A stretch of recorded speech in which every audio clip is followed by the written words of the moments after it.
Hello, hello. Welcome again to the second unit as we are now going completely 100% distance learning for the remainder of the semester. Of course, I think most of you are aware of that by now, that both OPSU and Guyman High School have um, now gone to a virtual or online completion for the remainder of the spring semester. And I know that's a disappointment to all of us. None of us wanted this to be the case, but nonetheless, this is the cards we've been dealt. These are circumstances and conditions that are beyond our control, so we're going to have to make the best of it. And I promise that I will do the best I can to make this transition as painless as possible for all of us. With that in mind, just a reminder that Unit 5 was posted last Wednesday, and some of you, many of you, about half of you completed it at the time of the recording of this video. But I'm hoping that each of you will try to get into a groove where you do a unit per week. I'm going to be posting a new unit with a video like this, as well as a written assignment, usually a film reaction paper, along with a unit quiz. I'll be posting these every Wednesday at 5 p.m. Okay, is when they will be set up and uploaded into the portal, and you have a week to complete them. Now, um, originally, I had intended to have a cutoff point that you had to do everything within a week. I am getting rid of that. I'm going to post a new unit each week, and I'm going to leave it open for you to complete at your convenience as long as everything is completed and done by the end of the semester, which our last class of the semester is going, official class is going to be the last week of April, and then finals week is the first week of May. I'm still coming to terms with what we're going to do for a final in here. There will be either an exam or a final assignment of some kind that you will do, but I just haven't yet decided how I'm going to set that up, but I will keep you in the loop on that. Even though you don't have to do a unit per week, I would highly recommend that you do. It just makes it easier if you stay on top of things and not let yourself get behind, because if you let everything pile up and then try to get caught up at the end of the semester, it's just a lot of extra work on you. So try to do a unit a week, do the readings, watch the video, do the quiz, do the film reaction paper and or assignment that is given, and just try to knock one out every week. And again, I'll be posting a new one every Wednesday. Posted one Unit 5 last Wednesday, posting this one today, Wednesday, April 1st. I'll post another one April 8th, etc., until we get to the end of the semester. And these videos are going to run about an hour, 15 minutes, hour and a half, which is kind of short when you consider that I'm cramming in roughly 2 to 3 class periods of material into a single video. So we're moving certainly a lot faster than we would be if we were in class, where we actually, would have some discussion time and, of course, get sidetracked on things like we know we do. And we don't have that here, so it's just me talking for an hour and a half. And if you need to, take it in small doses. Watch it for 30 minutes, take a break, come back another time, whatever you want to do. These videos are here for for your assistance. So just try to do a unit per week. The units will be open till the end of the semester for you to do them at that point, and there will be some options and things in regards to how grading is going to be done, and I'll talk more about those as we get closer to the end of the semester. What I would recommend, one unit per week, get everything done, stay on top of it, focus as best you can. And if you have any questions or concerns, you make sure and let me know. Drop me an email, give me a shout, and I'll try to put your mind at ease. And I know we're all disappointed. We're all in a weird circumstance here. As the father of a high school senior, believe me, I understand the disappointment. And we're all in this together, and we're all going to make the most of the best of it, and do the best that we can. So just hang there with me, and we will try to make this course finish up as best in a way that's best for all of us. So with that as a background, we got that out of the way. Let's now move on to what the focus and attention and primary purpose of this video is, which is to discuss Unit 6, which is about the crash of the stock market, this a major incident called the Great Depression, and then the government's response to it called the New Deal. Now, before we get into that, several things. We've already hit several of the causes of the Great Depression in the last unit, and they were those little prescription for disasters that I put into the discussion. But a couple of things before we get started. Number one, the stock market crash of 1929 did not cause the Great Depression. It was the trigger of the Great Depression. It was a sign of a pre-existing condition. And once it was sort of like the first domino to fall, and once that domino fell, all of the others lined up and fell in response to it. But it wasn't the actual cause, it was a symptom. Secondly, there's a lot of debate over how effective the government's response to the Depression through the programs of the New Deal, proposed by President Franklin D. Roosevelt through his collection of advisors called the Brain Trust, that resulted in a series of programs, a bunch of programs passed by Congress over about an 8 or 9 year period, especially 5 to 6 year period from 1933 to 1936, 37, a wave of legislation that is collectively called the New Deal, broken into two parts, the first New Deal, second New Deal. We'll talk about that over the course of this video. There's been a lot of debate over how effective those programs and governmental response was to addressing the problems of the Great Depression. It is my conviction, based upon what I have studied, that the New Deal did not end the Great Depression. Did it address some problems? Yes. Did it make some things better? Yes. Did it deal with the whole problem? No. Not even close. It's going to be World War II that gets the United States out of the Great Depression, not the New Deal.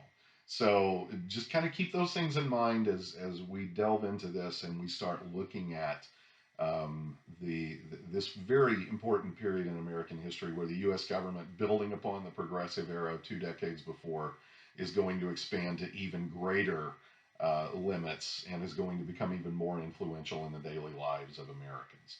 So with that in mind, let's get started.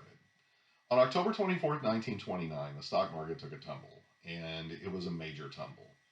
And the name that was given to that, and follow along with the outlines here, remember those, the name that was given to that collapse on October 24th of 1929 was Black Thursday.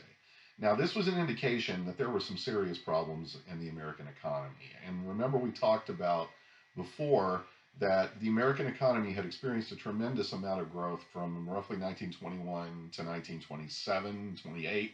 And then you started to see the economy start to slip a little bit for a number of reasons. One, an economy cannot sustain that kind of production and growth over a prolonged period of time. I mean, you can do it for a short period of time, but a lot of the circumstances that allow for the growth can't remain in place forever, and that's exactly what's going to happen here. By 1927-28, the economies of Europe are recovering. We're not selling as much abroad.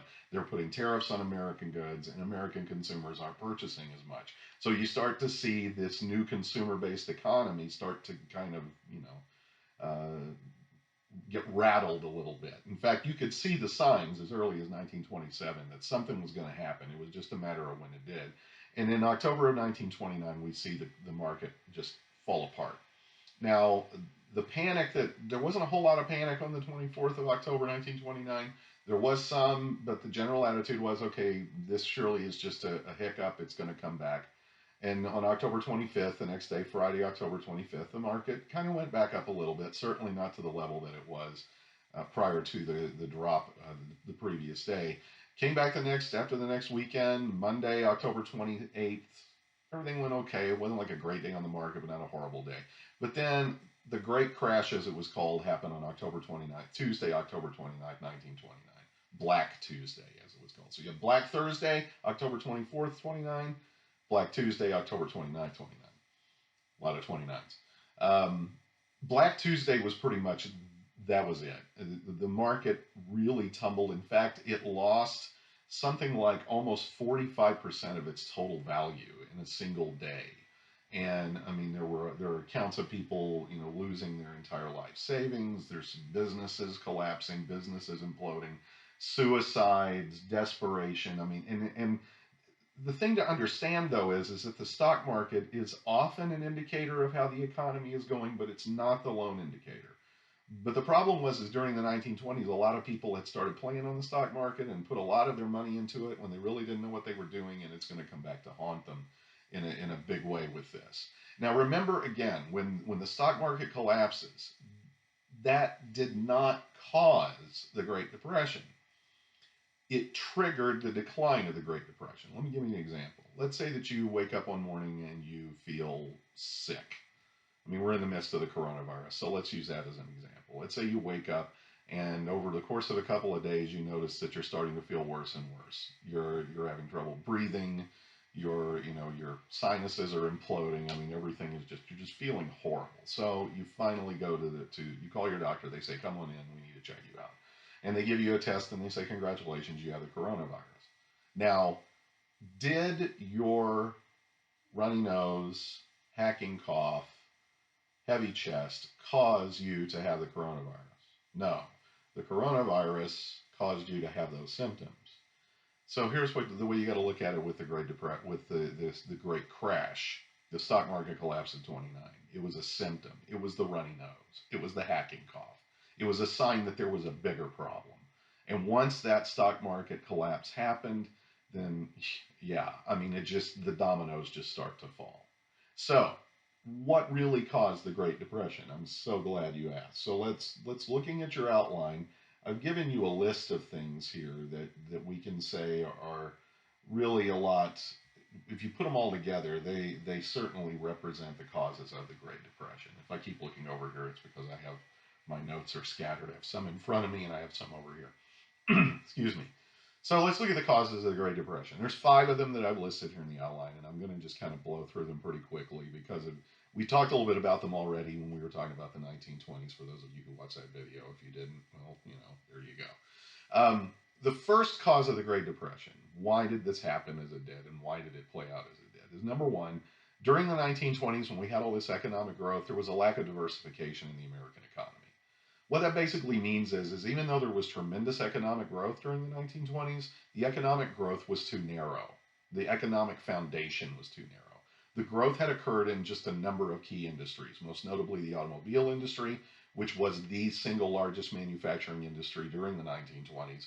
And the automobile industry, as we talked about in the last unit, its growth influenced all of these other industries. You see construction begin to blow up because of automobile sales. You see, the building of highways, the building of suburbs, the building of, all kinds of things brought about by the automobile. And then on top of that, other industries that help to keep automobiles running, whether it's natural resources like the oil industry, plastics, synthetics, all of these things, rubber, all of these different industries are just blowing and going because of the automobile industry. Well, the automobile industry had started to slip by 1927, and people weren't buying cars at the same rate, and we weren't selling cars overseas at the same rate. And as a result, you start to see the American automobile industry slip.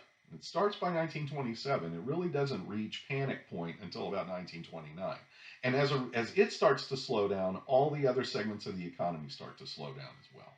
And so the economic foundation of the growth in the 20s was simply too narrow. And when that foundation becomes unstable, then it's just a matter of time before things start to fall apart. So the first cause, lack of diversification in the American economy during the 1920s. Second cause of the Great Depression was a maldistribution of purchasing power with a resulting weakness in consumer demand. That's a mouthful. What does that mean in English? What that basically means is that even though we were a nation of consumers in the 1920s, not enough people were making enough money to keep buying stuff. Okay, and so because they were not able to keep buying, if you're an economy that's built on consumption and people aren't consuming at a high enough rate, it's eventually going to have an effect on the economy. In fact, even in the midst of all of this tremendous prosperity in the 1920s, roughly 50% of Americans, a little over 50%, were still living below the poverty line. Now, that tells you something right there. And I hope you understand that throughout American history, even in times of tremendous economic growth, the poverty level has usually been relatively high, with a few exceptions, the 1950s being one of them when it dropped to lower rates than we've ever seen. But for the most part, there's always going to be haves and have-nots in an economy like this. And so you just simply don't have enough consumers to maintain that kind of economic growth over a prolonged period of time. So that's the second cause. People just are not buying as much stuff, and because they're not buying as much stuff, they're not priming and pumping the economy, and the consumer demand begins to drop, and it's going to affect every industry you can imagine. Number three, third cause of the Great Depression was the credit structure of the economy. Our credit structure was a mess. It was very easy to get loans, for example, in the 1920s. Probably easier than any other time to get loans to buy a car, to get mortgages to buy a house, to get loans to buy stocks on the stock market, for example. You could actually borrow money from a stockbroker or a bank or any number of lending agencies and use that money to buy stock. Now, why is that risky? It's risky. It's called buying on margin, by the way. It's where you put down a certain percentage of the total amount of stock you want to purchase, and then the rest of it is made up in loans. And all of that is fine as long as the stock price goes up. If the stock price goes up, then you're going to be able not only to make your money back, but you're going to be able to make the money to pay back your loan. Well, what happens if the stocks you purchase on loan fall, drop? What happens is you lose your shirt, and you not only lose your stock investment, you lose the money that you owe to the loan agencies. And that's when the repo men have a field day and start coming after you. So you have people that accumulate a lot. They accumulate a lot of debt during the 1920s, buying things on credit. And then as things start to get tougher, the economy starts to slip, people start getting, furloughed or start getting job cuts, then they start defaulting on their loans. And you add to that the reckless investment of the period, the buying on margin. Yeah, the credit structure of the economy was a real mess. Too many people had bought too much stuff on credit. And oh, by the way, just a side note, learn that lesson as you get older. There have been numerous times in my life that the credit has eaten me alive, and you don't want to become a slave to credit. Try to only purchase as much as you need to, and keep in mind that you're going to have to pay for it sometime, and you never know what your circumstances in the future are going to be. Too many people in the 20s didn't think about that stuff.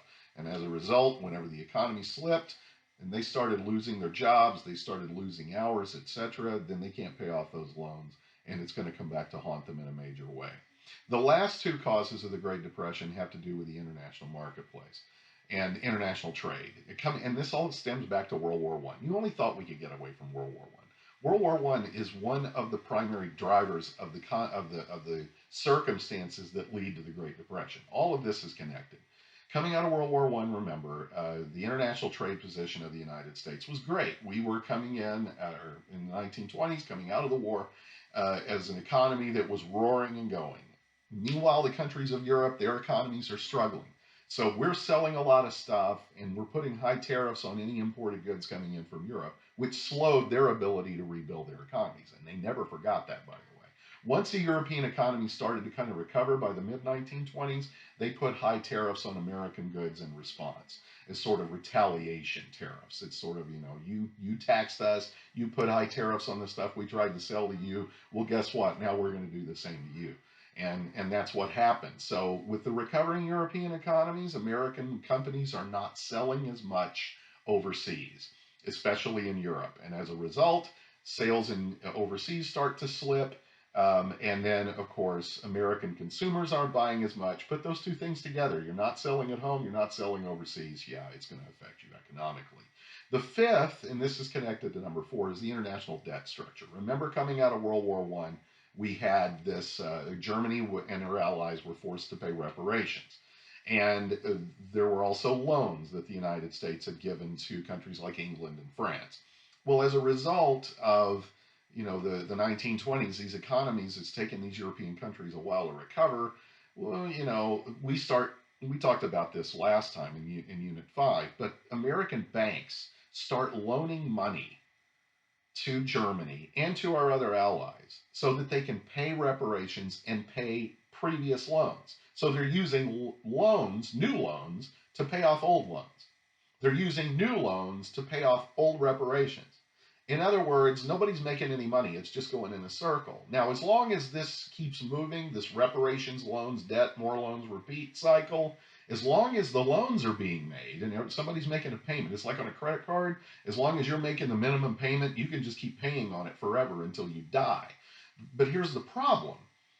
When the loans get cut off, and by 1920, late 29, early 1930, American banks are going to start cutting back on the loans to these European countries, Germany, England, France, and the like. And then by 1931, they're completely cut off. American banks stop making loans. That cuts off the gravy train. And as a result, it comes to a screeching halt. And guess what happens in Europe? By 1931, all of the nations of Europe are in a Great Depression as well. This Great Depression doesn't just affect the United States. It affects all of the Western world, pretty much. All of the countries that came out of World War One are now going to, where they shared the destruction and then shared some of the growth in the 20s, they're going to share the depression as well. So when you put them all together, lack of diversification in the American economy, too narrow of a foundation. Number two, maldistribution of purchasing power. Consumer demand drops because not enough people are buying stuff over the decade. The credit structure of the economy. Number three, too much of our economic growth was built on credit and debt, and you can't sustain that forever. Learn those lessons, by the way. And number four and number five, America's international trade position and the international debt structure. Too much of our trade position was built upon being the strongest country on the planet. By 1927, we no longer were. We're not selling as much abroad. That causes our economy to slip. And then this debt structure that came out of World War One, it was just a matter of time before that blew up in our face, and everything just fell apart. So those are the causes of the depression. The stock market crash was a trigger. It was an indication that all of these factors were coming into play, and that we couldn't sustain it forever. And before you know it, we got a major depression on our hands. Okay, so we've talked now about the stock market collapse of 1929 and then the causes of the depression itself. What the five factors that, if we look at them, are the primary cause of the depression. What I want to turn our attention to now is the expansion of the depression, and how once these factors happen, the stock market collapses and you start to see the economy respond to all of this. We're going to look at how this just expands and spreads over a period of really about 2 to 3 years, from 1929 to 1932, is really where we see the depression grow and reach its worst point, which will be in 1932. The first thing that we need to look at is the banking system, because the collapse of the banking system in the United States is the most serious problem and is the key to the cycle of the entire depression. We are talking about literally billions of dollars that disappear as a result of the collapse of the American economy. And banks are closing left. And of course, then people become fearful and they hear about banks closing in one area, and then they go and they make a run on the banks, right? Take all of their money out, all of their neighbors take all of their money out. And then as a result of taking all of the money out of the various banks, more banks start to close. In fact, I think it was, I'm trying to remember the exact number, but I want to say that there was something like 3 million banks closed in the span of about 3 years. I mean, try to think about those numbers, okay? And we're talking about billions of dollars of savings and investment that just dried up and went away. And of course, people are then going to become afraid to put their money in a bank. This is one of the things you see from people who lived through the 1930s. After the economy recovers, you're still going to have people who are afraid to put their money back in a bank. They're afraid, they're going to wind up putting it in jars, burying it in the backyard, hiding it in their mattresses. I had relatives who were these type of people who were very nervous about returning their monies to a bank after things started to stabilize. They were still fearful because they remembered, and they were afraid that they were going to put their money in, and then everything that they owned, all of their savings and everything would just disappear. And so the collapse of the banking system, there's no loans going out. There's no investment going on. Okay. I mean, it's the banking system is the key to the cycle and the collapse of the banking system. When the banking system can't sustain itself, then, the economy is just going to teeter. And that is exactly what happened. The second thing that we can note after the collapse of the banking system is that the economy imploded, literally imploded between 1929 and 1932. This is a 3 to 4 year period here where we see some of the worst economic downturn in the history of the country. We're going through a pretty serious downturn right now as a result of the coronavirus. What the long-term implications of this are going to be, we have no way of knowing. It's hard to tell because there's just so many factors that we don't know how all of this is going to play out. All I can tell you is if it continues to sustain itself and it lasts too long, we're looking at an economic collapse on par or certainly in the same ballpark as the Great Depression of the 1930s. Hopefully that doesn't happen, but we're kind of on our way right now. What I can tell you though is that the economy did implode between 1929 and 1932. When you look at some numbers, the GNP, or the gross domestic product, it used to be called the gross national product. Now it's called the gross domestic product. So I have to correct myself sometimes. The gross domestic product, by the way, is determined by, that is the total amount the of goods that are produced by the United States in a given year. That's the total amount, monetary amount of goods that we produce in a single year. And the gross domestic product dropped by 25% between 1929 and 1932. That is horrific. That is a complete collapse of your economic foundation. There's, I mean, when you're talking about a 25% drop, you're that's not sustainable. The investment disintegrated. People stopped investing. Why? Well, they're losing their shirt. A lot of people are out of money. They're out of luck. They don't have any savings left, and their credit is gone. Credit is shot. Nobody's buying anything on credit because most people won't sell anything on credit. So investment disintegrates. It literally went from something like, I want to say, tens of millions or tens of billions of dollars, I should say, to hundreds of millions of dollars. It went, I mean, it was crazy. It went from billions to millions, and not even on the same, it wasn't close to the same level. In fact, the amount of investment was dropping to levels going back to the 1860s and 70s. Ridiculously low. Investments just disintegrated. Now, the good thing about all of this is, I guess if you're looking for some sunlight here, for a ray of sunshine, the consumer price index dropped by 25%, and the wholesale price index declined by 32%. What does that mean? Well, what it means is that things are cheaper than they've ever been. But what good does it do you if you don't have any money? Does it matter if that, let's say that dresser that you wanted to buy used to cost $500 and now it costs $150? What good does it do to have a dresser that costs $150 if you don't have $150 in your pocket? It might as well be $500. It's kind of like what we see now in the midst of this coronavirus. The price of gasoline is cheaper than it's been in probably decades. I mean, some places in the state of Oklahoma are below $1 a gallon. That hasn't been. I mean, that's going back to what the price was when I was in high school in the mid 1980s. But what good does it do if there's nowhere to go because nothing is open? I mean, that's kind of what you're dealing with here. Consumer prices drop, wholesale prices drop, but nobody has any money to buy anything, and they're not purchasing. And the people who do have money are not buying anyway. They're saving. They're holding on to what they have. And you do understand that that's going to affect business, though, because if you can't sell at a profit, then you're not going to stay in business for very long. And I know that a lot of Americans don't understand that. Businesses exist to make a profit. They're not just going to make something and sell it to you at cost. That's not how it works. Businesses need a profit in order to survive. And if you can't sell anything, then you're not making a profit and you're losing money and you're destabilizing your own base. And it's just a matter of time before your business is going to shut down. And that's what we see happening. So the economy implodes. The gross domestic product drops, investment disintegrates, and the price indexes decline. And you can't, you can't sustain that. Thirdly, unemployment skyrocketed to the highest levels in American history. In fact, in 1932, at least some of the indicators that we have is that the unemployment rate was around 25%. That's 1 out of 4 American workers is out of a job. Now that, you have to remember that unemployment back then did not calculate things the way it does now. And by the way, remember, unemployment statistics only count those people who are out of work and are looking for a job. If you're not looking for a job and you're out of work, then you're not counted in the unemployment statistics. Back then it was even more primitive. They only counted heads of households. They did not count women. They did not count, many times, minorities. They didn't count second income earners in a home.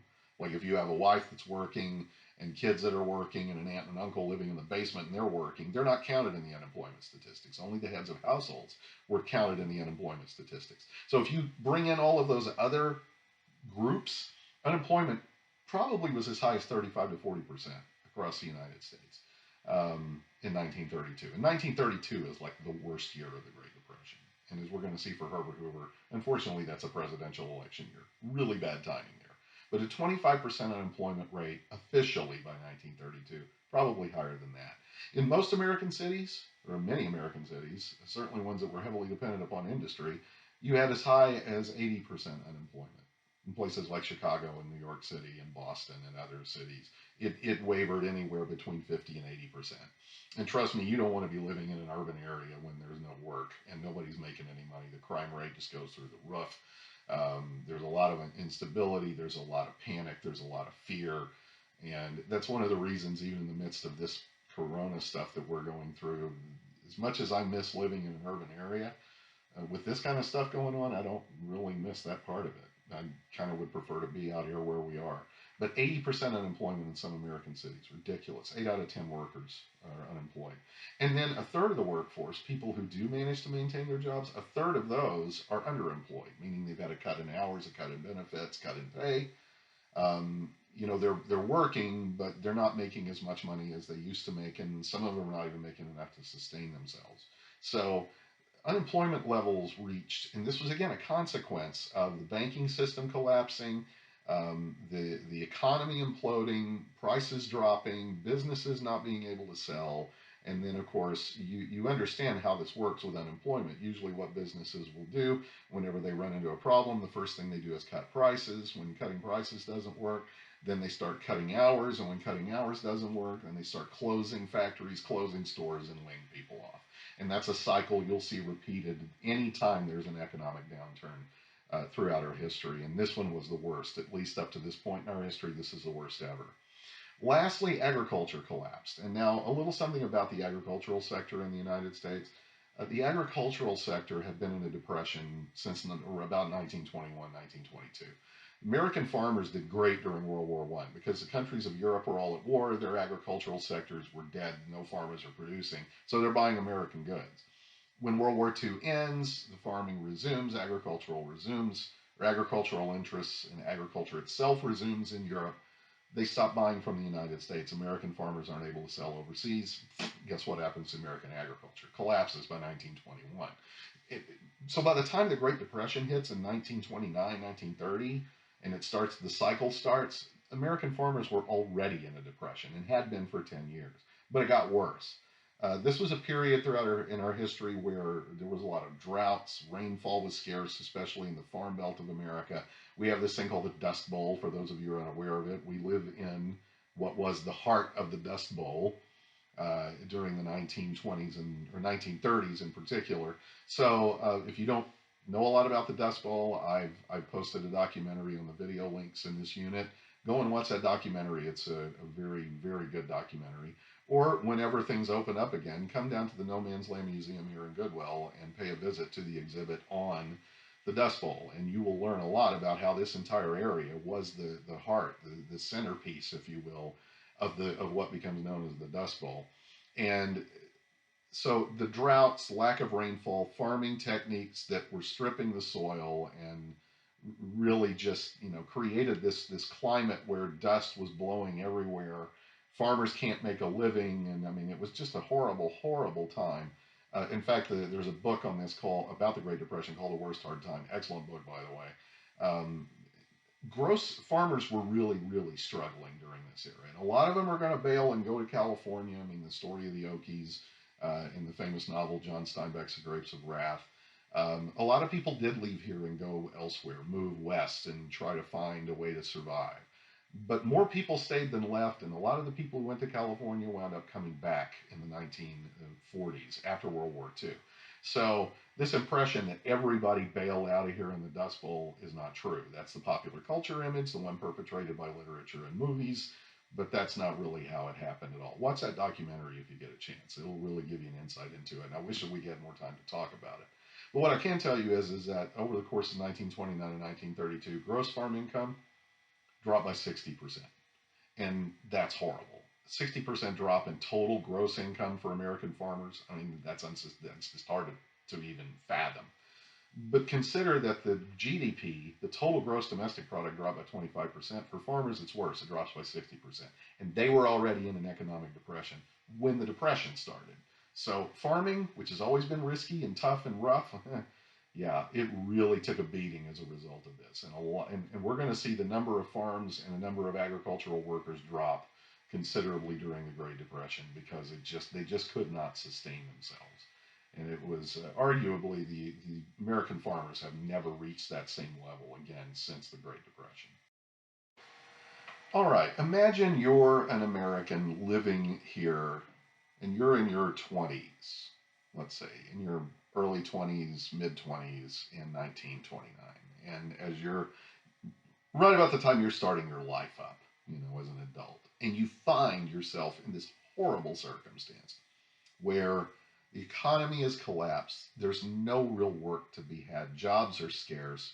I mean, you can go hitch a train and be a hobo, ride across the rails of the country and try to find work here and there at some random farm or random business doing work by the day. There's really no opportunities for you. Investment is drying up. Banking is unstable.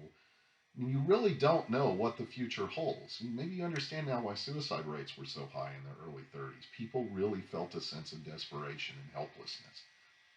But most Americans found a way to cope. They found ways to deal with the circumstances in which they found themselves, to try to keep going.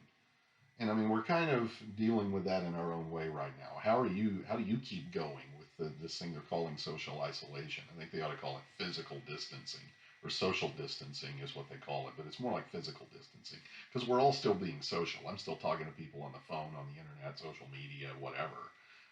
It's not like we're socially distancing, we're physically distancing, but whatever. Having been stuck in my house for the most part, with the exception of just getting out and going to take a drive every evening just to keep my sanity, you have to find ways to cope and to deal with the circumstances in which you find yourself. Imagine being a person in the midst of this horrible economic circumstance, and what are you going to do? How are you going to cope? Well, Americans find ways. Human beings find ways to deal with things and to cope. One of the first ways that we dealt with it then, and we still do, by the way, is through escapism, popular culture especially. You think about it right now in the midst of the coronavirus. I don't know how many hours of movies and television I have watched as I've been, cooped up at home. Done a lot of reading, done a lot of watching TV and watching movies.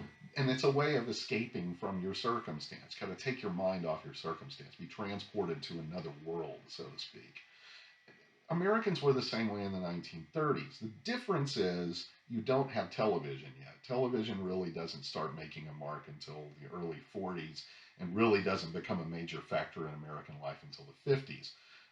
So, with no television at this point, there's just two or three ways to escape. One is literature, two is radio, and three is movies.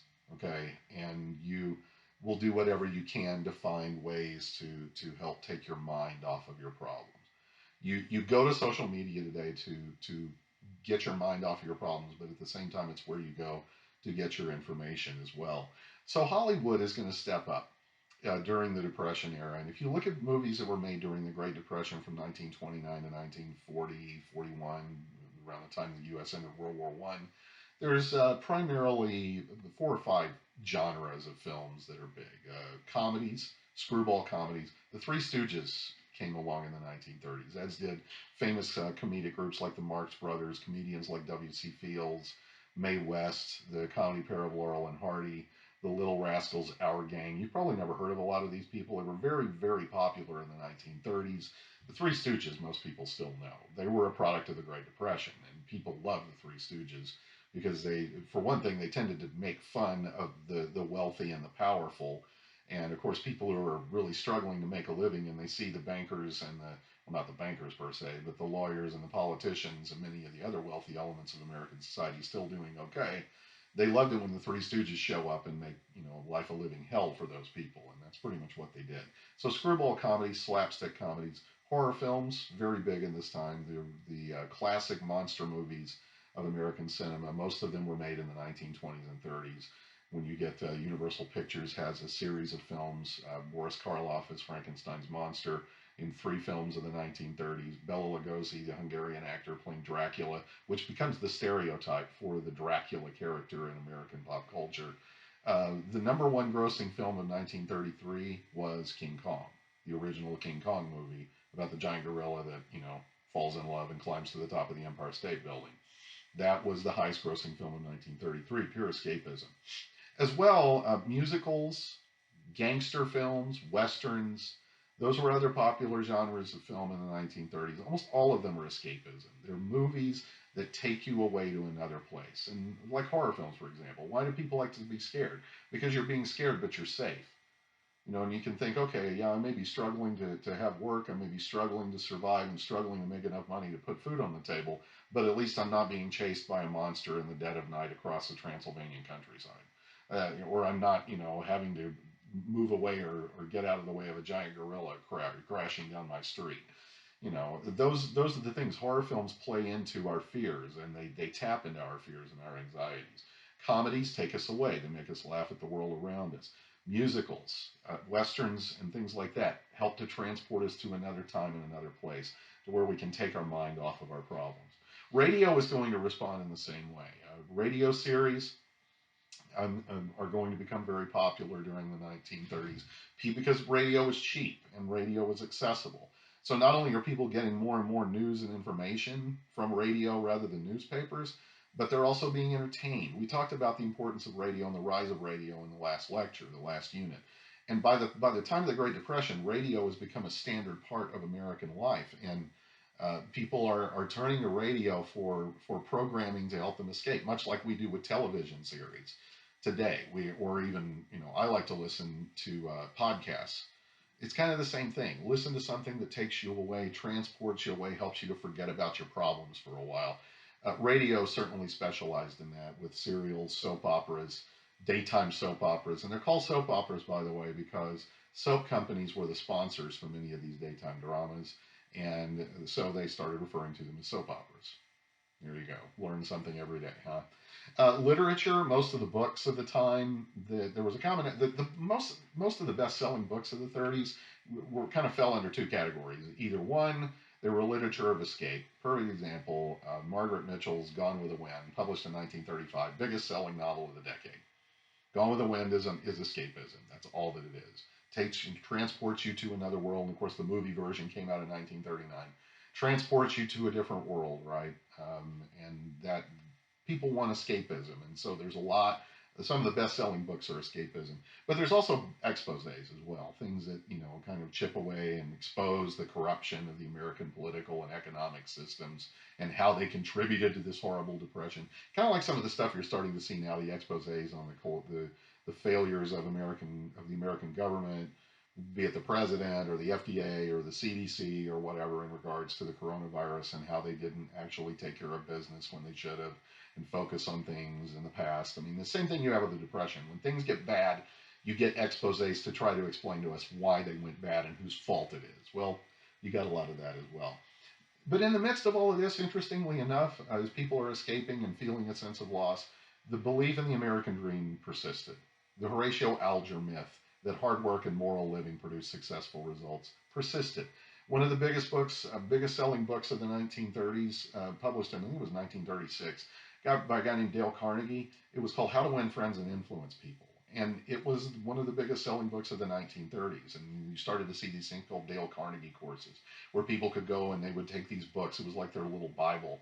And they would learn how to dress for a job interview, how to succeed in the marketplace, how to have a successful business career, how to learn all the formal structure of being at a dinner party, what forks to use for the shrimp and the salad, and how to give a toast, and where in all of these basic etiquette stuff. Dale Carnegie's book, How to Win Friends and Influence People, was one of the best-selling books of the 30s in the middle of a depression. So that kind of gives you an indication that people still believed that things were going to get better. If they just waited long enough, things would improve. And so Americans didn't stop believing. And you would have thought if there was ever a time for an economic revolution, a political revolution in this country, it would have been in the midst of the worst depression in our history. But that leads us to number two here. When you look at the politics of the Depression, yeah, a lot of Americans got politically involved. The communist and socialist parties did reach their peak membership. The American Communist Party, for example, had 100,000 members in 1935. The Socialist Party had roughly about 15 to 30,000 members in the same year. But despite all of that, despite people joining the Communist Party, going to house gatherings where they sit around and read communist writings and Karl Marx and talk about the overthrow of the system and the corruption of capitalism and all of that and the slavery of capitalism. In spite of all of that, despite the fact people talked a lot, and this is something that Americans are like this. We talk a lot about revolution. We talk a lot about changing the system. But that's all we ever do most of the time is talk, talk, talk. We never actually do anything. And you see this happen during the 1930s as well. A lot of people are going to talk about radical politics and revolution, but they never actually did anything about it. Despite these circumstances, at a time when you would have thought there would have been a revolution, it didn't happen. Now, there is certainly unrest. There are cases of riots and protests and everything else, but no major outbreak of revolution in the 1930s, in the worst economic depression we ever had. Just a little side note, though, that a lot of the people who flirted with the Communist Party during the 1930s, it's going to come back to haunt them in the 1950s when we have this thing called the Second Red Scare. But that's for a future unit. So, hashtag spoiler alert. A lot of people who joined the Communist Party in the 30s because they thought it was the cool thing to do are going to wind up regretting it later. But no revolution. Even in the midst of the worst economic depression ever, the system persisted. Now, this brings us to, we need to shift our attention a little bit here, to the American political system in the midst of the Great Depression, and specifically President Herbert Hoover. Now, Hoover got elected in 1928, succeeding Calvin Coolidge, running on a campaign of prosperity growing and growing. We're about to see the end of poverty in the United States. If you elect us, elect me, elect the Republicans, we will make sure that this prosperity that we've seen growing in the 20s just continues and continues. Well, he gets elected in a landslide in 1928, takes office in March of 1929, because back in those days, the president didn't take office till March.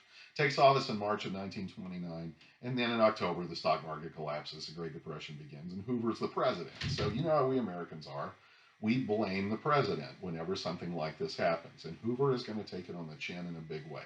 Hoover becomes sort of the whipping boy for the Great Depression. Anything that's bad that's going on, Hoover gets blamed for it. And we Americans love to do this. We love to blame presidents for everything, whether it's viruses or depressions. And the truth of it is, most of the time when these things happen, they're not really under the control of who happens to be sitting in the Oval Office. But because we Americans are not exactly the brightest bulbs in the box, we tend to look for people to blame things on, and the president is the easiest guy to blame it on. It's like blaming the football coach when the team sucks, right? It's always the coach's fault, never the fact that you don't have any good players, or that you didn't have an adequate game plan, or that there was, the other team is just as good as yours is. You try to find someone to blame for all the problems. And Hoover, I feel sorry for him, an old school progressive, he's paralyzed. I mean, he's not a small government, limited government guy. He believes in using the government, but he doesn't believe in forcing things, down people's throats. But people start to turn against Hoover and start to turn against the Republicans. And the midterm elections of 1930, the Democrats sweep the midterm elections. So for the first time since the World War I era, the Democrats control both houses of Congress with a Republican president. Bad sign for the Republicans, bad sign for Hoover, and a bad sign for Hoover's future, because in 2 years, in 1932, he's going to have to run for re-election. Things aren't going well for him. Now, Hoover's often characterized in popular culture as a president who didn't care, was detached, didn't do anything, was inactive, and then, FDR comes along and changes everything, and, Hoover was just a miserable failure. Well, that's not really true. Hoover was not completely inactive. The problem with Hoover is that he doesn't believe in forcing things on people. In fact, if you look at Hoover, he's a little bit like some of the governors in the United States who are dealing with the coronavirus. Their attitude is they leave it in the hands of the local mayors of towns to make decisions at the local level, and then they will kind of give their recommendations, but they don't force anything. Hoover called this voluntarism.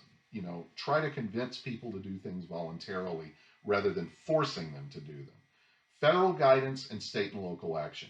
Hoover's general attitude is going to be the government will make the money available and offer recommendations, but it's up to the states and the state governments, the governors and their legislatures, to tap into the money the federal government makes available and do the things they believe best suit their state. The federal government shouldn't come in and make sweeping programs and make everybody do the same thing. That's not what Hoover's about. Hoover is not against the federal government being involved in trying to help deal with these problems, but he doesn't believe that the government should be involving itself in all kinds of things in creating gigantic programs. It's about state and local action with federal guidance, not federal force. Well, while that may have worked in the past, it's not going to work now, as Hoover is going to discover. Just to give you an example of how Hoover was not inactive, in January of 1932, Congress is going to pass, or is going to create something called the Reconstruction Finance Corporation, which was a product of Herbert Hoover and his advisors. The Reconstruction Finance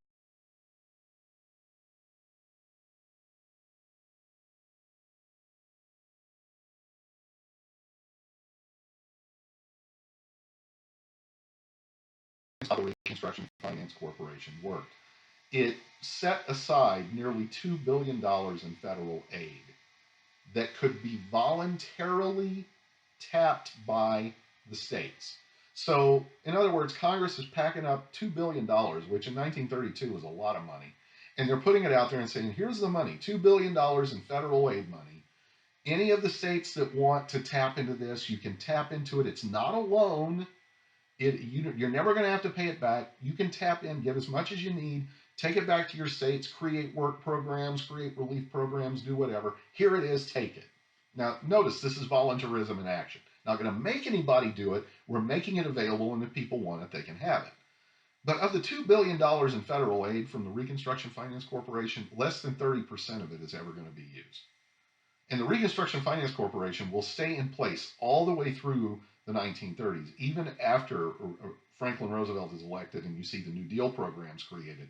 The Reconstruction Finance Corporation never goes away. It stays there in place throughout the entire Great Depression and the decade of the 1930s.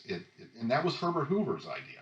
And in many ways, and I know that Hoover would probably hate to hear it, say it, so wherever he is, I'm sorry, Herb, the Reconstruction Finance Corporation in many ways provided the blueprint for a lot of the programs of the New Deal under Roosevelt. So, but $2 billion in federal aid made available, less than 30% of it was used because people were just, states were afraid to tap into it. You're also going to see by the time we get to 1931-32, protests, people speaking out, blaming Hoover. For example, a lot of the homeless camps in the United States, because a lot of people were losing their homes, went up living in these shanty towns and they started calling them Hoovervilles. There was a famous sign of a hitchhiker who was trying to get to California, standing on the side of the road, holding a sign saying, "Give me a ride or I'll vote for Hoover." I mean, Hoover becomes like the villain in all of this. And a couple of examples of protests and marches that were pretty significant. In March, I think it was in March of 1932, late spring, early summer 1932, we have what is called the Farmers Holiday Association March, where, remember, American agriculture is in the tank. It's depressed long before any other part of the American economy. They decide to gather in Des Moines, Iowa, and a bunch of farmers, thousands of them, decide they're going to march on Washington and demand that the federal government help them out. Well, they start marching to Washington. Only about a third of them made it. I think it was maybe even less than that. 25% of the people who left Des Moines made it all the way to Washington, D.C. And of course, Congress said, look, we're already tapped. We can't offer you any kind of relief money at all. We're so, too bad, so sad. We're really sorry. But farmers are protesting, okay, because of their treatment. But the Farmers Holiday Association march, as important as it was, it doesn't reach the level of another march that happened in the summer of 32 called the Bonus Army marches. Now, let me explain what happened with the Bonus Army.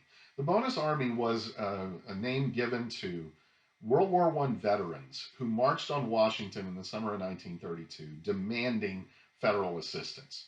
Now, they're called a Bonus Army because at the end of World War I, in fact, I think it was 1921, 22, 23, somewhere in there, Congress passed a bill called the Bonus Bill. And the Bonus Bill was set up to provide payments to World War I veterans for their service in the Great War. Now, the payments were not going to start until 1943, about 20 years after the bill was set up or passed. Now, the reason for that was because it's going to take about 20 years to fill this account so that you can pay these veterans of the Great War. And of course, at that point, that's the time they'll be reaching retirement age. Many of them, of course, will have passed away by that point. You got to have time to build up the fund and then make the payments. So the bonus payment system was set up in 1923. Well, these veterans, probably probably about 30,000 of them, marched on Washington, D.C. in the summer of 32 and said, you know what? We can't wait till 1943. You need to pay us now. Well, Congress, of course, comes out and says, sorry, we don't have enough money to pay you now. You guys need to go home. And a lot of the veterans said, fine, figures. We shouldn't have trusted you guys anyway. And many of the bonus marchers did go home.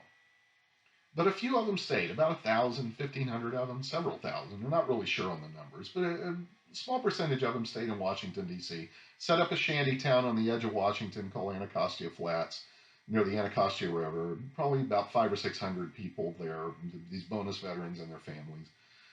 Some of them staying in abandoned buildings, sleeping on the streets. I mean, they won't go home. They have nowhere to go. They have no home.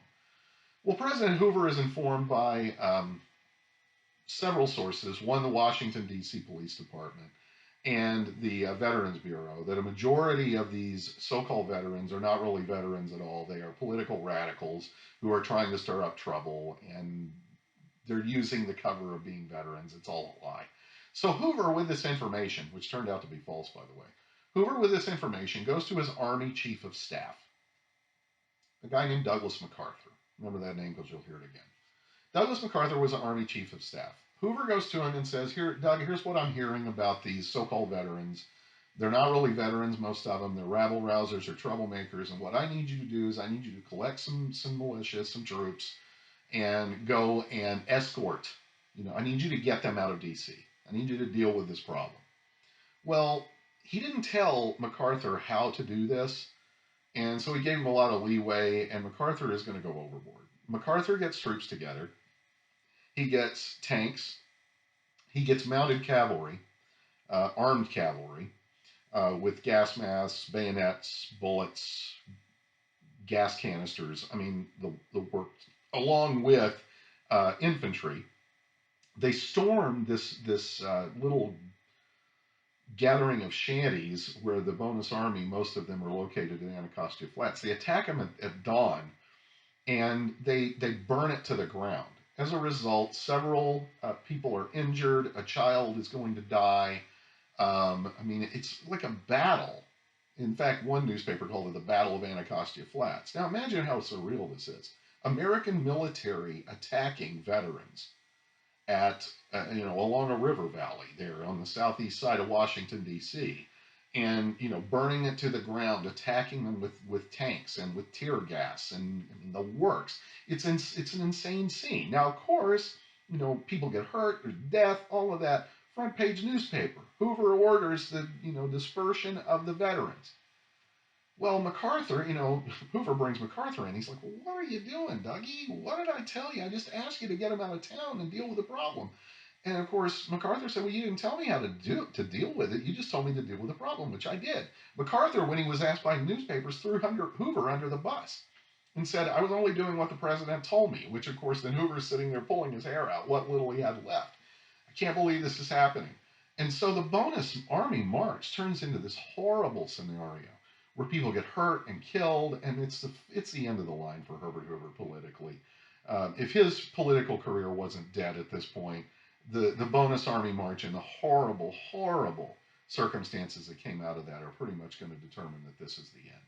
So as we're getting into the late summer, early fall of 1932, it's becoming very obvious that Herbert Hoover's chances for re-election are rapidly disintegrating day by day.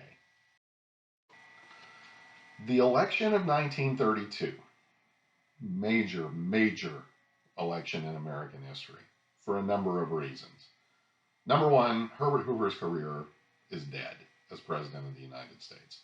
He is, the bonus army marches were the last, that was the final nail in the coffin, but he probably wouldn't have won anyway. The Democrats are in a great position in 1932. They know that Hoover is incredibly unpopular. They know that his chances of re-election are 0 to none. So they're in a position where they can pretty much run anybody they want to. And to be perfectly blunt here, the Democrats could have run a corpse in 1932 and defeated Herbert Hoover. That's how unpopular Hoover was. Again, I kind of feel sorry for him because most of this was not his fault, but he gets blamed for it nonetheless. Now, Franklin D. Roosevelt comes from, of course, he's got the Roosevelt name. He comes from a very wealthy New York family. There's like two sides of the Roosevelt family. There's the Republican Theodore Roosevelt side of the family and the Democrat FDR side of the family. They're cousins, okay, but they're politically very different. The only thing they really have in common is that they're progressives. Um, FDR's family had been progressive, just like Theodore Roosevelt's family was, but one was Republican, one was Democrat, and they really didn't get along with each other for a variety of reasons that we don't have time to go into right now. But FDR had that Roosevelt name. He works his way up into New York politics, becomes he works his way into the national scene in 1916 or 17 when he was appointed the Assistant Secretary of the Navy under President Woodrow Wilson. Ironically, the same job his cousin Theodore had under McKinley. And he ran as the Democratic vice presidential candidate in 1920 when the Democrats were slaughtered by the Republicans and Warren G. Harding. So FDR is kind of working his way up the chain. He looks to be a big up and comer. In fact, there was some talk that he might be the candidate in 1924. Unfortunately for him, though, FDR was struck down with polio in 1922-23. And when that happened, and by the way, there's some debate as to whether it was polio or whether it was something called Guillain-Barré syndrome. There's a lot of medical historians are debating this. Whatever the case was, FDR lost the use of his legs, and he's going to be dependent upon crutches and leg braces and a wheelchair for the remainder of his life. And he was laid up in bed for a long time. And of course, when he finally recovered and couldn't walk anymore, he thought his political career was over. But with the support of his family, including his wife Eleanor, who was his closest advocate and advisor, and the mother of his 8 children, FDR is going to find a way to resuscitate his political aspirations and dreams. And in 1928, FDR was elected the governor of New York, re-elected in 1930. In New York, the governor serves a 2-year term. And so he's worked his way back in again, despite his handicap. And that's one of the great things to say about FDR is that his disability did not stop him from achieving what he wanted to achieve. And I think that's a great lesson to learn, is that don't let your circumstances dictate to you what you want to do in life. Go for it and make the best of it. So FDR comes along. He's the governor of New York. He's a pretty well-known name. He's got the Roosevelt name. The Democrats know that they're in a winning strategy in 1932 as long as they just don't blow it and choose the wrong candidate, e.g. Hillary Clinton 2016. They should be able to win this election without any difficulty. And so FDR gets the nomination at the convention there in New York. I believe it was in New York is where the Democrats met. He gets up there and he gives a speech and he says, if I am elected, I propose a new deal for the American people, and proceeded to, rah, rah, cheer, cheer, put us in there. We're going to fix everything if you just give us a chance. He was not very specific. In fact, the strategy of Roosevelt during the campaign of 32 was very simple. I've got it here on the outline. Avoid controversial issues, number one. Don't get controversial. And don't get specific. Be very vague and general, number one.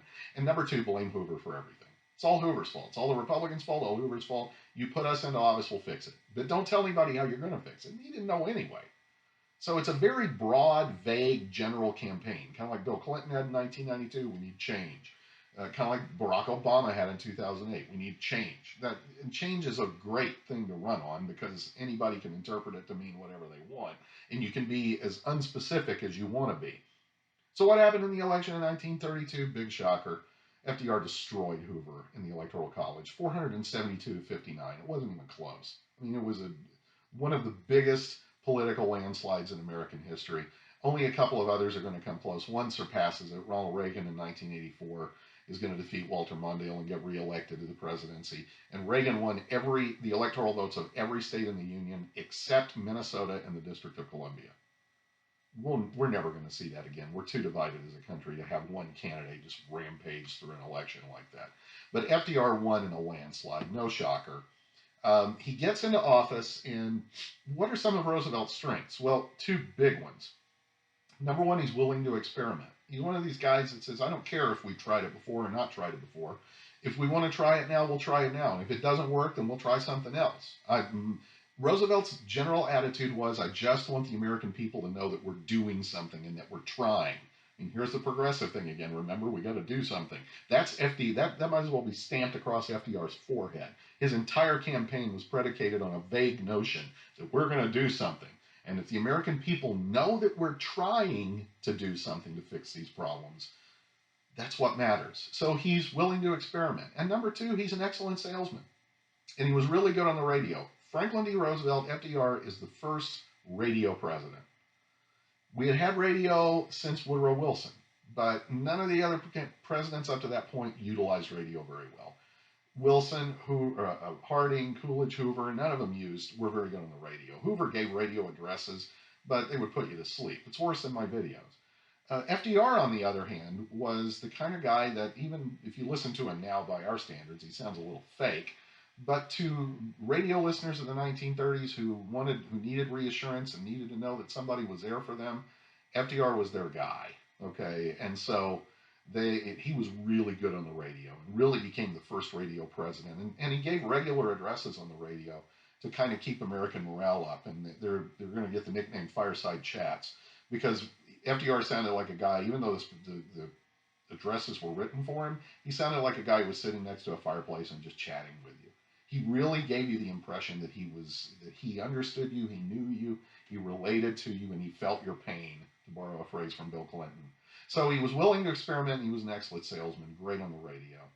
The New Deal that he had talked about during the campaign, nobody knew what it was. It was an imprecise term at best. FDR had no clue what he was going to do. His advisors didn't know what they were going to do because all they were doing at that point was trying to win an election. Well, guess what, guys? Now you won the election. Now you got to come up with this New Deal. What is it going to be? Well, FDR comes into office. His inauguration day gives this great speech. The only thing we have to fear is fear itself, which, if you think about it, is a nonsensical statement. You think about it. It's a famous statement. The only thing we have to fear is fear itself. And everybody goes, yeah, but what does it mean? The only thing we have to fear is fear itself. So what you're telling me is I need to fear fear. But if I fear fear, then I should be fearful of that because I'm being fearful. It doesn't make any sense. But Americans, when they heard this, they knew what FDR meant, which was basically don't be afraid. I don't know why he didn't just say it that way, but the only thing we have to fear is fear itself. Stuck in American, the American mind is one of the great statements ever, even though it's kind of asinine. But FDR comes in, now you got to come up with something. Now I'm president. Oh crap, what's the plan? Well, FDR was smart. He's a very smart political animal. He put together a group of advisors. Yes, he has his cabinet, like every other president has. And by the way, FDR, first president in American history to nominate and appoint a woman to a cabinet position. Frances Perkins, Secretary of Labor under FDR during the 1930s, first woman in American history to serve as a cabinet member.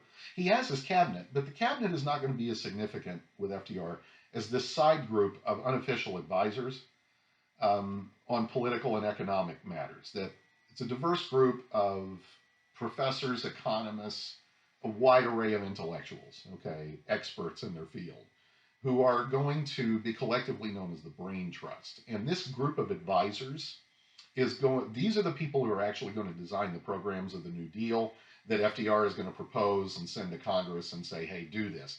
FDR is not the creator of these New Deal programs. FDR is the salesman of these New Deal programs. Kind of like when you go to buy a car, the guy that sells you the car didn't build the car. He didn't make the car. He sells you the car. FDR is the salesman. The Brain Trust, this group of advisors, they are the people who actually put together the programs of the New Deal. And oh, by the way, FDR's cabinet and the Brain Trust, both made up of Republicans and Democrats, made up of conservatives and progressives. It wasn't just a case of FDR comes in and just brings in a whole bunch of Democrats and a whole bunch of political liberals. No, he spans the spectrum, and he was smart in that regard. That's what I'm saying. FDR was a very smart political animal. And so the Brain Trust, along with FDR and Congress, are going to come up with this slew of programs that are going to be enacted during the 1930s that come in two waves. And this collection of programs is going to be called the New Deal.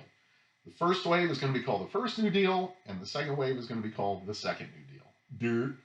Yeah, that's creative. Okay, I was over here. Now I'm over here. Let's talk about the New Deal programs, and I don't want to spend just a ton of time on this. We've got about 20 minutes left, and so I want to try to cram this in here. The New Deal programs of the 1930s, there's two big waves of legislation. One that's going to come about in 1933, primarily during the first 100 days. So like the first 100 days, the first New Deal, they're basically the same thing. From March to June of 1933, we're going to get a massive onslaught of legislative programs enacted. And they're going to primarily address immediate problems. The second New Deal is going to come along in 1935, and the bulk of it's going to be in 35, 36, but it runs until 38. Those are going to be a series of programs that actually are more permanent and expand relief. So, first New Deal, address immediate problems. Second New Deal, set up a framework of relief that's going to continue beyond the Great Depression. But let's break it down. Hammer time. First thing, first New Deal. The goal again was to address immediate problems, which are banking, investment, unemployment, especially, and most of these things are going to occur during the first 100 days. If you look in your textbook, I think there's actually a little chart in there that shows you the programs of the first 100 days. I don't expect you to know all of them. We're just going to talk about a few of them as an example, because the big thing to remember here is that this is about addressing immediate problems right away. And you're going to get an alphabet soup of legislative programs called an alphabet soup because almost all of them have initials. Okay. And one critic called them an alphabet soup. Whatever the case, you're going to have a bunch of programs. So let's just talk about a few of them.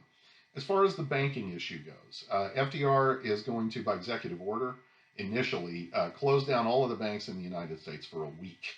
And this was in the first week of his presidency. We had what's called the bank holiday. In the midst of that, Congress passes something called the Emergency Banking Act.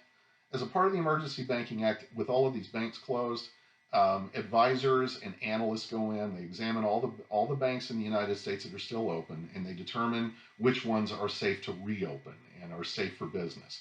At the end of that banking holiday week, the banks are reopened with this little seal of approval. Yes, you can now open up the banks again. And of course, they did this to try to convince people it was okay to put their money back in the banks, try to stabilize the banking system and get it running again. Right after the Emergency Banking Act was passed, we get something called the Glass-Steagall Banking Act, which created a whole new series of regulations over what banks could do with deposits, what they could and couldn't do with investors' money and with depositors' money. And another part of that, by the way, an amendment to the Glass-Steagall Act helped to create something called the Federal Depositors Insurance Corporation, or FDIC. You go into any bank today, you will always see a little sign that says FDIC on it. That's Depositors Insurance, which protects you in the event that a bank goes under. If the bank crashes, you're insured up to, I think it's 100,000, maybe more than that now. I think it's maybe 150,000. Originally, the FDIC only protected you up to $10,000. But the whole idea is here, you put your money in a bank, if the bank goes under, you're not going to lose all of your money. The federal government will ensure that through the FDIC. So, Emergency Banking Act, close the banks down for a week, reopen them, the ones that are safe for business, and close the ones that aren't. Then the Glass-Steagall Banking Act, which creates all these new regulations, and then we add on the FDIC, which is still a regulatory agency today. Is dealing with unemployment. Two major programs of the first New Deal. The Civilian Conservation Corps, which the name gives it away, conservation, hired young men between the ages of 18 and 25 to go out and work on federal land projects, national parks, federal buildings, federal lands, wetlands, swamplands, building, trails, cabins, highways. In fact, if you've ever been to Palo Duro Canyon, the road that goes through Palo Duro Canyon was initially started by the Civilian Conservation Corps, and I think it was completed eventually by another program of the second New Deal called the WPA, which we'll talk about in a second. But this was young men, 18 to 25, men only, sorry ladies, who paid $30 to $35 a month. And that money was, of course, they're given a place to work, place to sleep, food to eat, and then they got paid a little extra money. And you say $30 to $35, I ain't going to do that hard labor for that. You know what? $30 in your pocket is better than no dollars in your pocket. And that was a generation of people, unlike our generations. These are people who wanted to work, and they didn't care how much they got paid for it because work made them feel like they served a purpose. So the Civilian Conservation Corps, which is going to be in place all the way through the 30s, put young men to work in national parks, federal lands, and the like for $30 a month. The Civil Works Administration, CWA, was a program that only existed for about a year and a half because it was so poorly managed.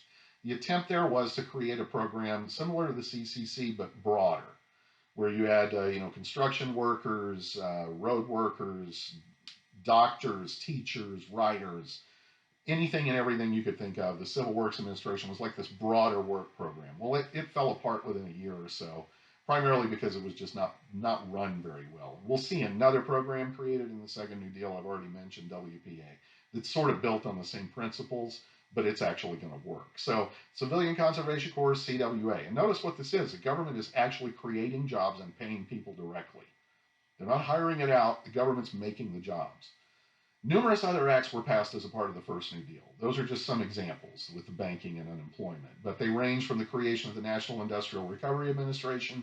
There's something called the National Recovery Act, okay, NRA, not the National Rifle Association, which is a partnership between the private sector and the government to create jobs and keep payment up and not to lay people off. It's eventually declared unconstitutional, but for a time was a very powerful program. Another program, the Tennessee Valley Authority, the TVA, the building of hydroelectric dams across the United States, primarily in the Tennessee River Valley. And the Tennessee Valley Authority did multiple things. Number one, it provided jobs because in order to build these dams, you need a lot of dam workers because there's a lot of dam work to be done, and a lot of people need to give a dam. So you've got to put people to work. That's the one thing it does. Secondly, these hydroelectric dams are going to produce electricity and provide it to rural areas of the United States that had never had electricity before.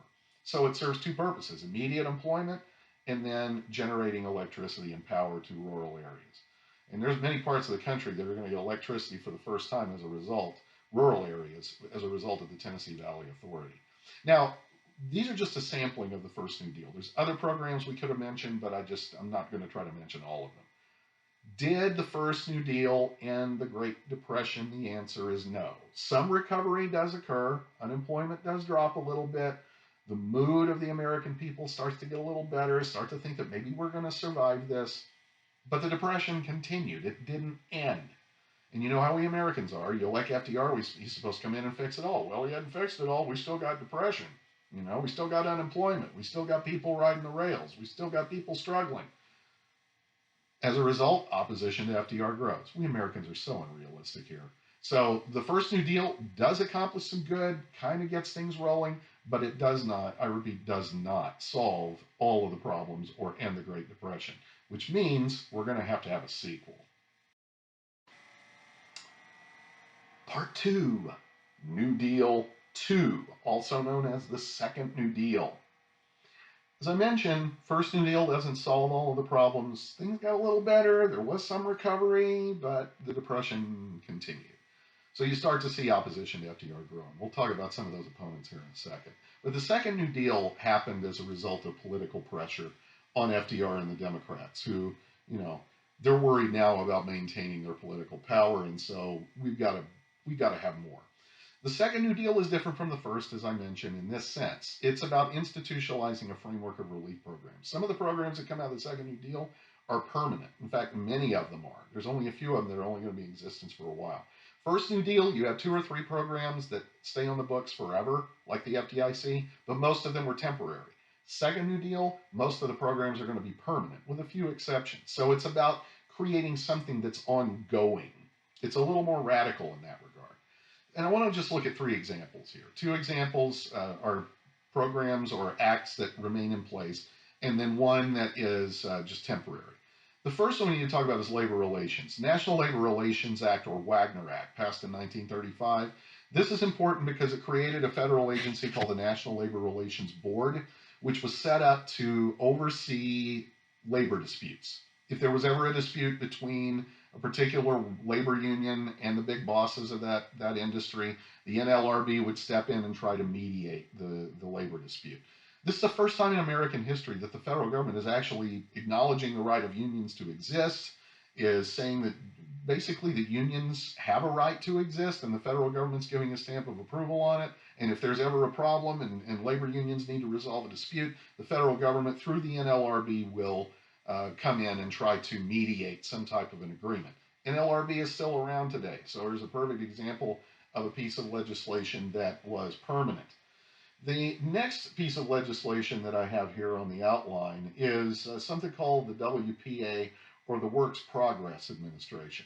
Now, the Works Progress Administration was sort of the replacement for the CWA that had failed during the first New Deal. The Works Progress Administration was an all-encompassing, broad-based jobs program that created over 8 million jobs between 1935 and 1943. That's almost 1 million jobs a year, if my math is correct. And so And these jobs were all over the place in all fields: teachers, workers, dentists, doctors, actors, musicians, you name it.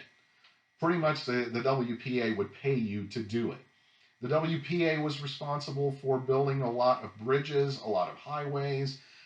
Most of the highways were redone, repaved by the WPA during the 30s and early 40s. The two major airports that serve Oklahoma City were both built by WPA labor. Airports that are, by the way, named after two guys who died in airplane crashes. But we're not going to think about that. The WPA literally constructed thousands of government buildings, hundreds of thousands of miles of highways, bridges, schools, armories, city halls, the like, all over the place. And they would usually put their seal on it with a little WPA on it and the year that it was constructed. The WPA put a lot of people to work, 8 million people over an 8-year span. It was allowed to expire in 1943 for a very simple reason. World War II was going on. We don't need a work-based program anymore. Because we need, the job demand is high because we're at war now, and we need American young men to go to fight in battles, or we need them to go and if they're not on the battlefield, we need them working in American factories. So the need for a program like the WPA was done. The third example from the Second New Deal is an act you've probably heard of because it was a permanent one. It's called the Social Security Act of 1935. The Social Security Act of 1935 was set up from political pressure from a guy named Francis Townsend, whom I'll mention in a second. The Social Security Act set up a pension fund for the elderly and disabled Americans. And it was to be funded through payroll taxes. Now, understand, it was not supposed to be enough money that you could live on and retire on. It was supposed to be a safety net to keep you from falling through the cracks. But Social Security is financed through payroll taxes. And the act was passed in 1935. It's supposed to take effect or begin in 1943 because you need 8 years to build up this fund. One thing to remember about Social Security that a lot of Americans don't understand, they think that the payroll taxes that they're paying into Social Security now are going to be set aside for them when they retire. That is incorrect. The Social Security that you're paying now is being used to pay the Social Security benefits of those who are receiving it now. So the baby boomers who are retiring as we talk and starting to draw Social Security are having their Social Security financed by those of us who are currently employed and still working. I don't know whether Social Security will still be there by the time I retire. I don't know whether it'll be there by the time you retire.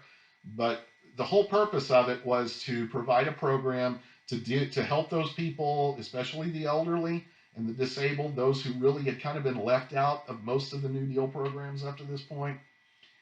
It was sort of a safety net for them to prevent them from falling through the cracks. And it wasn't a lot of money. It was anywhere from $10 to $50 a month initially. It's grown a little higher than that. But don't expect to retire on Social Security because it's never going to be enough for you to retire on. It's just a safety net. Social Security as we know it today started in 1935, expands in the 1960s under President Lyndon Johnson's Great Society with the creation of Medicare and Medicaid, which maybe you've heard of those things. The Medicare was an expansion of the Social Security Act of 1935, and of course, the welfare state has only grown. So Social Security, a response to political pressure to help those, the elderly and the disabled who had been kind of left out of this. And it's an act that we're still dealing with today.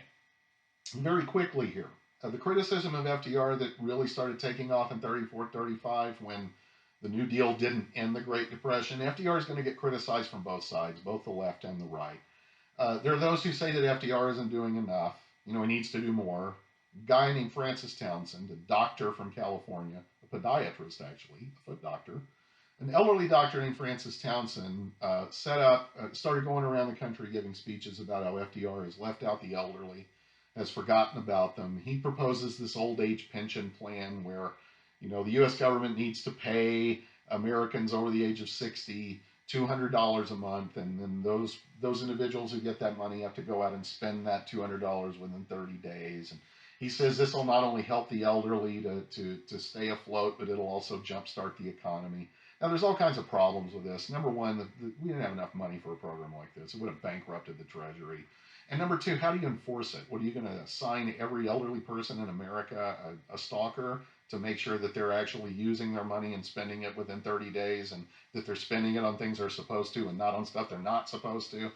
it was a plan that never would have worked. But Townsend started getting a lot of press and a lot of people showing up whenever he would go and give speeches around the country, like this army of elderly people, or following Townsend around. And so the fear immediately, FDR, his advisors, we got to do something to help the elderly.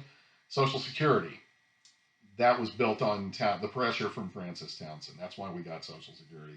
And of course, once that was passed, Townsend was kind of kicked to the curb. Another person who said that FDR wasn't doing enough was a really entertaining politician from Louisiana, Governor and then now Senator Huey Long of Louisiana, nicknamed the Kingfish, which was a character from a radio show called Amos and Andy back in the 30s. What Huey Long proposed was basically communism. He had rebuilt Louisiana when he was governor, when the Great Depression hit, implemented a lot of programs at the state level, and pretty much ran the state of Louisiana. Huey Long's regime, his machine ran Louisiana politics. And he got elected to the Senate in 1932, follows FDR, supporter of FDR, supporter of the New Deal.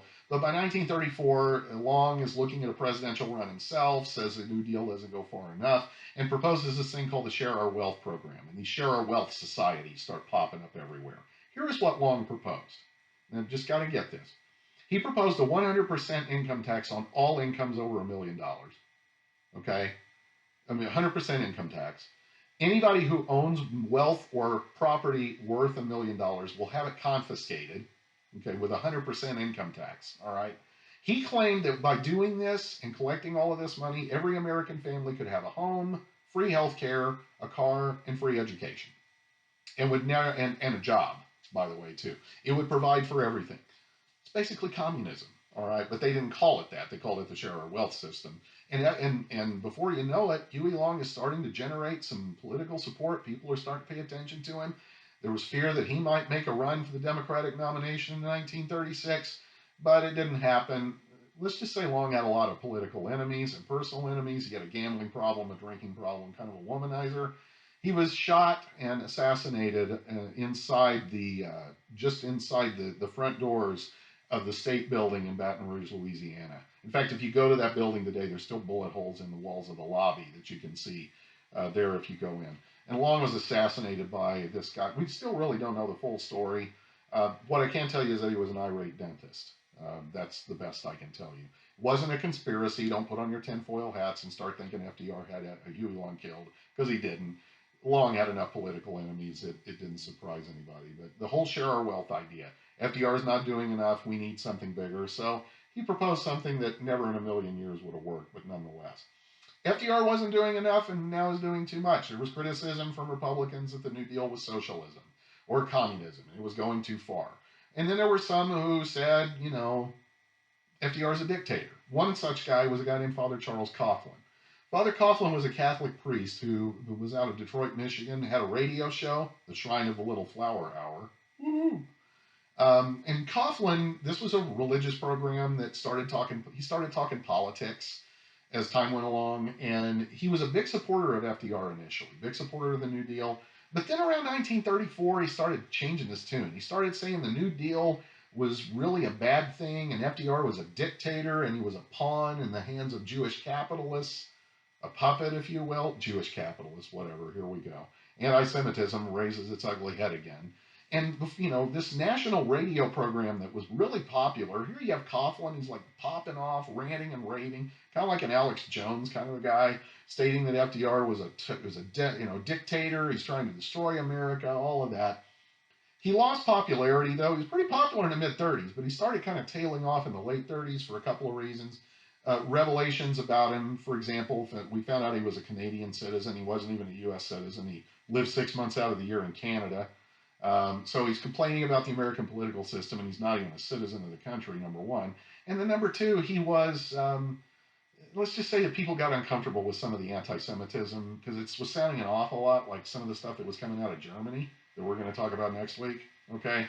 It sounded a little bit like the Nazi propaganda, and people weren't really hip on that. So Father Coughlin's popularity dissipated. But for a time there in the mid-1930s, Coughlin was one of FDR's loudest critics, accusing him of being a dictator and everything else. Now, despite the opposition, though, that arose, the Second New Deal kicks in 1935.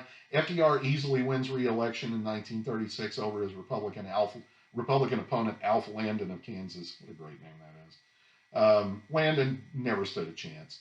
The last thing that we need to mention here, though, is that FDR getting reelected in 36 on the wave of the Second New Deal, big reelection win, kind of goes to his head. He's really frustrated with the Supreme Court, starts talking about privately now, not publicly, privately about going after the Supreme Court, trying to force some people to retire on the court who'd been opposed to the New Deal so that he could appoint a whole bunch of new people. He was going to try to force everybody over 70 to retire and then appoint new people. Now, for those of you who don't know, the Supreme Court has 9 members on it. Nowhere in the Constitution does it say how many Supreme Court justices we're supposed to have. But so FDR's proposing, I want to bump it up to 15. So that'll give me, with 9 right now, that'll give me at least 6 I can appoint. And then there's about 4 or 5 of them. Anybody that's over 70, I want to try to give them a buyout package, try to buy out a retirement so they'll go away. So I could nominate up to 15 people if that happens. Now, FDR was just talking about this privately, but somebody leaked the story. And the next thing you know, in the newspapers, you're starting to hear about FDR's trying to pack the Supreme Court, Congress, even Democrats in Congress hear about this and get upset. What about separation of powers? What about checks and balances? FDR, maybe Father Coughlin's right. Maybe you are trying to be a dictator. So the court packing scheme, even though it was just unofficial, people got real upset about it. And it kind of makes FDR look a little cocky, a little arrogant. When there was an outcry against it, FDR backed down, never went after the plan. But interestingly enough, a lot of those guys that FDR was hoping would retire wound up retiring anyway. And the Supreme Court is going to become much more favorable to New Deal programs as time goes along. So some historians claim this tactic worked, that FDR really never intended to pack the court. He just was trying to make a statement to try to force some of these guys to retire. Well, in that regard, it worked. And when Social Security comes before the Supreme Court, it's going to be real constitutional. In fact, several of these programs are. So the court shifts its tune, but it still doesn't make FDR look very good that he would want to do that. And I think part of it was just he was getting a little cocky, a little arrogant. So what are the legacies of the New Deal? I've listed 7 of them. Just you can read them for yourself, but let's just go over them quickly. Number 1, the legacies of the New Deal that are still affecting us. Number 1, government regulation of business. We now are not surprised. In fact, we expect the federal government to involve itself in the private sector, building even more on what the progressives had done 20 years earlier. Government regulation of business is now common and expected. Number 2, expansion of governmental involvement in the economy. Whenever the economy is not doing well, we expect the government to do something about it. Prior to the New Deal, Americans didn't expect the government to fix the economy. It was to be left on its own, the invisible hand, laissez-faire. Now, the government needs to fix it. Look at what's happening in light of what has been going on with the coronavirus. People expecting the government to take an active role in addressing the problems coming from this, including unemployment and corporate weakness.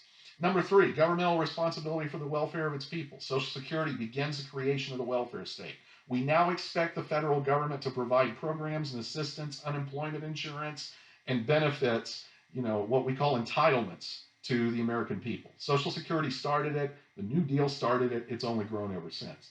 Government becomes a major employer of Americans. The growth of the American bureaucracy with the New Deal in World War II, the expansion of the military, government contracts, begins with the New Deal, blows up with World War II, and only gets bigger in the Cold War, as we're going to see in the coming weeks. So government becomes a major employer of Americans. Significant federal programs and agencies created that are still affecting us. The FDIC, Social Security, the Securities Exchange Commission, which I didn't mention, which is a commission that oversees the stock market to make sure that the stock market is operating fairly and in a stable fashion. These programs are still with us. Big programs, a part of the New Deal. It increased the visibility and power of the presidency. FDR really became the most visible president since Woodrow Wilson and kind of takes the presidency to another level. The president's talking to you on the radio. The president is in your face all of the time. The president becomes the focal point of American politics. And the president has remained that ever since. Why do you think Americans pay so much attention to the president, even though the president really doesn't have the bulk of the power in the federal government today? That's Congress that does that. We do it because they're visible, and they're a single individual. And FDR played a major role during the New Deal era and during his presidency in transforming the presidency to make it more visible and more powerful in the eyes of the American people. And then lastly, the thing that comes out of the New Deal in the 1930s is what I call the FDR coalition. From the 1930s to the present, beginning during the FDR years, the Democratic Party is going to secure a position of power for the next roughly 50 to 60 years. It won't be till 1994 that the Democrats, I think, well, one time, I think in the late 40s and then again in 1994, only two times over a 50-year period, that the Democrats did not control at least one house of Congress.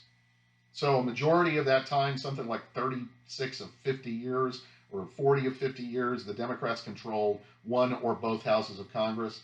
And also FDR's New Deal era is going to secure Democratic Party support from a number of groups that still continue to support the Democrats today in larger numbers. Urban communities tend to be very Democratic. American women as a whole tend to vote heavily more Democratic than men do. Although I would like to point out that if you break it down, it's interesting. In the last few elections, single women tend to vote Democrat. Married women tend to vote Republican. Go figure. But a lot of American women, the majority of American women, start moving toward supporting the Democratic Party. Ethnic and racial minorities tend to start voting Democratic in the 30s. Republicans had actually had the support of African Americans until FDR. Once FDR comes in, African American support shifted for the first time in the election in 1936 to the Democrats, where it's remained ever since. How big? Well, when Barack Obama was reelected in 2012, it was something like 92% of African Americans voted for the Democrat. And Hillary Clinton carried something like 80% of the African American vote in 2016. So minorities tend to vote heavily Democrat. Although I think we're starting to see that shift a little bit in the age of Trump, because a lot of Hispanic and Latino votes went for Trump in 2016. We'll see what happens in 2020. And then the last group that became a stable part of the Democratic coalition were social and political liberals. In other words, people who believed in using the government, progressives, using the government to fix problems, using the government to enact economic and social change. They tend to be Democrats from the 1930s on, and they have remained so ever since. So the New Deal, Great Depression era, very influential period in our history, one that has definitely left its mark on us. Remember your assignments for this unit. I'm going to be posting the quiz, so make sure you go and do that. Do your readings, the overview on that's posted on the website here, and then I will also post another film reaction paper for you to do as well. And I'm going to be leaving the due dates on these open, so the goal is just that you turn these in before the semester's over. But I still recommend that you do it on a week-by-week basis. I'll be in touch. Hang in there. Everybody stay safe, and I will talk to you soon.